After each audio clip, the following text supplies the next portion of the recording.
Hi friends, आज हम लोग आपके गुलमोहर बुक के तीसरे चैप्टर के बारे में पढ़ेंगे, जिसका टाइटल है द स्टार्टिंग पॉइंट। आप सबों ने मिल्खा सिंह के बारे में कहीं ना कहीं पढ़ा होगा या उनके बारे में कुछ न कुछ सुना ही होगा। उन्हें फ्लाइंग सिख के नाम से भी जाना जाता है। ये पूरी स्टोरी उन्हीं के लाइफ पे बेस्ड है, जिसे उन्होंने खुद अपने वर्ड्स में लिखा है। तो आइए शुरू करते हैं इस चैप्टर को। यहाँ बात हो रही है जनवरी 1953 की, जहाँ उनके साथ 3 अच्छी घटनाएं होती हैं। जब उन्होंने नई आर्मी को ज्वाइन किया था तो ये उनकी लाइफ का सबसे बड़ा टर्निंग पॉइंट था, जिसने उनकी पूरी लाइफ ही बदल दी। जैसे आपके स्कूल्स में अटेंडेंस बनते हैं, वैसे ही यहाँ पर भी उन लोगों को उनका नाम लेकर पुकारा जा रहा था, ताकि ये पता चले कि वहाँ कौन कौन प्रेजेंट थे। तभी वहाँ पे ये अनाउंसमेंट होती है कि अगले दिन 6 मील का एक रेस होने वाला था। जो भी 500 लोग वहाँ पे थे जिनकी नई भर्ती हुई थी, उन्हें इस रेस में पार्टिसिपेट करना था, मतलब भाग लेना था। और जो टॉप 10 होंगे उन्हें कुछ काम जैसे कपड़े धोना, बर्तन धोना या खाना पकाना, इन सारे कामों से छुटकारा मिलेगा। मतलब उन्हें ये काम करना नहीं पड़ेगा और उन्हें पूरे ट्रेनिंग पीरियड के दौरान 1 ग्लास मिल्क हर रोज दिया जाएगा। अगले दिन सारे लोग स्टार्टिंग लाइन के पास पहुंचते हैं और जैसे ही सीटी बजती है वे सारे लोग दौड़ना शुरू कर देते हैं। यहाँ मिल्खा सिंह भी अपनी पूरी मेहनत ताकत लगा करके दौड़ रहे थे। 1 ग्लास दूध के लिए उन्होंने जितना अपने तरफ से हो सका उतनी मेहनत की, क्योंकि 1 ग्लास दूध हम लोगों के लिए भले ही कोई बहुत बड़ी बात नहीं हो, लेकिन जो मिडिल क्लास या फिर पुअर क्लास फैमिली से बिलोंग करते हैं, उन लोगों के लिए बहुत बड़ी बात है। मिल्खा सिंह भी वैसी ही फैमिली से रिलेट करते थे, जहाँ पर बचपन में उन्हें दूध ये सब नसीब नहीं हुई थी। वो 2-3 मील तक सबसे फर्स्ट में दौड़ते रहे। जब वो थक जाते थे, थोड़ी देर के लिए खड़े होकर ऐसे ही आराम कर लेते, लेकिन जब उन्हें लगता कि कोई और उनसे आगे निकल रहा है तो फिर से वो दौड़ना शुरू कर देते थे। लकीली उस दिन उनका नसीब उनके साथ था और उन्होंने उस रेस में 6th पोजीशन पाया था। रेस खत्म होने के बाद लगभग 300 से 400 लोगों के बीच में टॉप 10 विनर्स का नाम अनाउंस किया जा रहा था। मिल्खा सिंह के जो भी फ्रेंड्स थे या स्ट्रेंजर भी थे, वो सब उन्हें ताली बजा करके शाबाश बोल रहे थे, उनका हौसला अफजाई कर रहे थे। ये जो भी उन्हें तारीफ मिली, इतने भीड़ में उन्हें जो भी पोजीशन मिला, उससे वो बहुत खुश थे। और यही उनके लाइफ का स्टार्टिंग पॉइंट था, जब वो अपने करियर की शुरुआत एक एथलीट के रूप में कर सकते थे। ये उनकी ट्रेनिंग का एक पार्ट था कि उन्हें हर रोज 6 मील दौड़ना पड़ता था। और मिल्खा सिंह तो हर रोज दौड़ के बाद 1 ग्लास दूध का इंतजार करते थे। उनके जो इंस्ट्रक्टर थे, मतलब जो उन्हें निर्देश देते थे कि ऐसे ट्रेनिंग करनी है, वैसे ट्रेनिंग करनी है, उनका नाम हवलदार गुरुदेव सिंह था।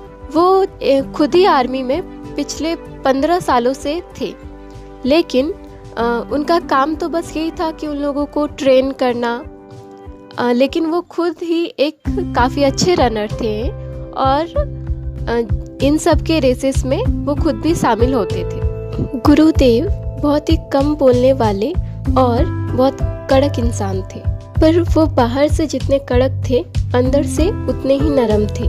दौड़ के दौरान वो एक डंडा लेकर के बाकी सारे ट्रेनी को यही बोलते, रन बॉयज रन। और मिल्खा सिंह को ये पूरा यकीन था कि एक वही ऐसे इंसान है जो उन्हें इस एथलीट के भाग में हेल्प कर सकते हैं। और मिल्खा सिंह जब भी उस डंडे को याद करते हैं, वो आज भी अपने सर को उनके रेस्पेक्ट में झुका लेते हैं। 6 वीक के ट्रेनिंग के बाद वहाँ फिर से एक रेस हुआ, जिसमें गुरुदेव वो फर्स्ट पोजीशन पे आए और मिल्खा सिंह सेकंड। और फिर से मिल्खा सिंह सबकी आकर्षण का केंद्र बने थे। उस वक्त वो सिर्फ 20 या 21 साल के होंगे, लेकिन फिर भी वो काफी ज्यादा यंग लगते थे, मतलब बहुत ज्यादा जवान लगते थे। कुछ दिन के बाद उन्हें हैदराबाद में होने वाले एक दौड़ में फिर से भाग लेने को कहा गया, जो 400 मीटर की दौड़ थी। इस बात से वो काफी ज्यादा आश्चर्यचकित थे, क्योंकि उस वक्त तक उन्हें यही नहीं पता था कि 400 मीटर की रेस होती कितनी दूरी की है। उन्होंने तो हमेशा 6 मील की दूरी ही तय की थी। इस हैदराबाद में होने वाली दौड़ से उन्हें भरोसा होने लगा कि वो भविष्य में एक अच्छे धावक यानी एथलीट बन सकते हैं। हैदराबाद में अभ्यास के पहले दिन वो बेयरफुट यानी नंगे पांव दौड़े थे और गुरुदेव ताली बजाकर उनका हौसला बढ़ा रहे थे। पहले दिन उन्होंने अपने दौड़ को 63 सेकेंड में खत्म किया था। आगे और 4 राउंड्स में दौड़ने के लिए वो काफी ज्यादा उत्साहित थे। आखिरकार उन्हें तो 6 मील दौड़ने की आदत थी हर रोज। वो काफी दिनों तक लगातार अपनी प्रैक्टिस करते रहे और अब वो 400 मीटर की दूरी 1 मिनट से भी कम समय में दौड़ लेते थे। आखिरकार वो दिन आ ही गया जब उन्हें 400 मीटर की दौड़ में भाग लेना था। जब वे स्टेडियम पहुंचे तो उन्होंने देखा कि कुछ लोगों को सीनियर अफसरों ने और उनकी फैमिली ने घेर कर रखा था। उन लोगों ने एक ऐसा टी शर्ट पहन के रखा था जिस पर मोटे अक्षरों में इंडिया लिखा हुआ था।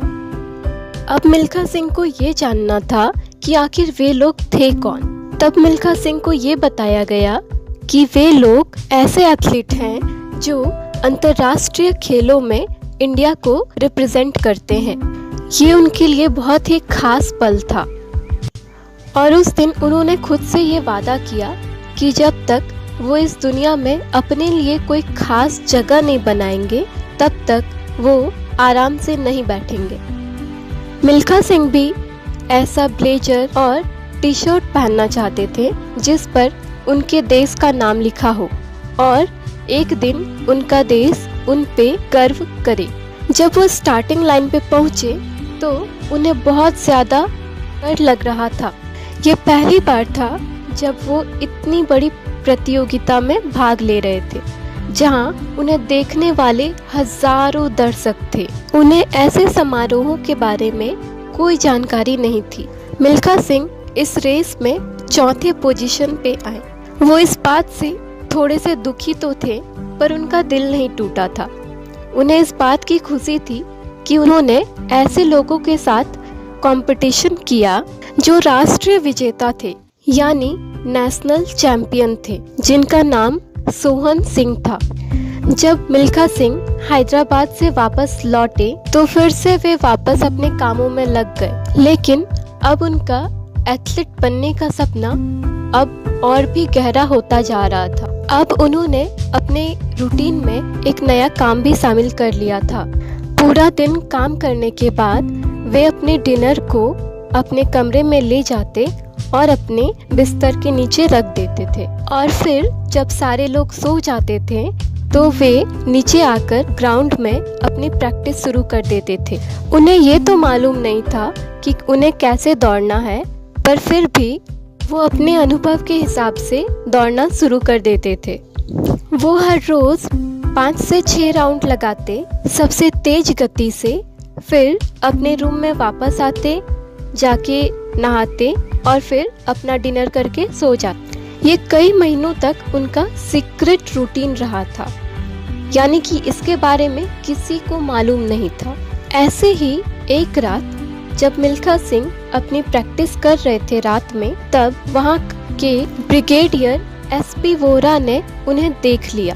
फिर उन्होंने मिल्खा सिंह से बहुत ही कड़क आवाज में पूछा कि इस वक्त तुम यहाँ क्या कर रहे हो। दौड़ने के बाद मिल्खा सिंह लंबी लंबी सांसें ले रहे थे, फिर भी उन्होंने खुद को संभालते हुए उन्हें जवाब दिया, सर मैं यहाँ पर 400 मीटर रेस की प्रैक्टिस कर रहा हूँ।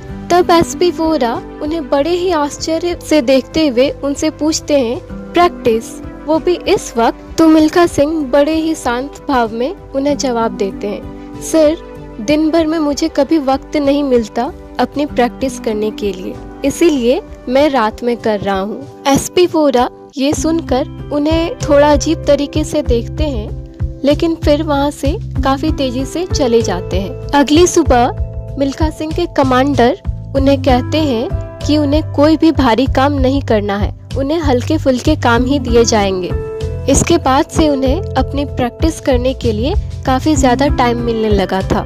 मिल्खा सिंह के खाने पीने का भी अब खास ध्यान रखा जाता था। उस एक रात की घटना ने उनके जीवन में एक नया मोड़ ला दिया था, जिसने मिल्खा सिंह को सफलता की नई ऊंचाइयों तक पहुंचा दिया। Thank you.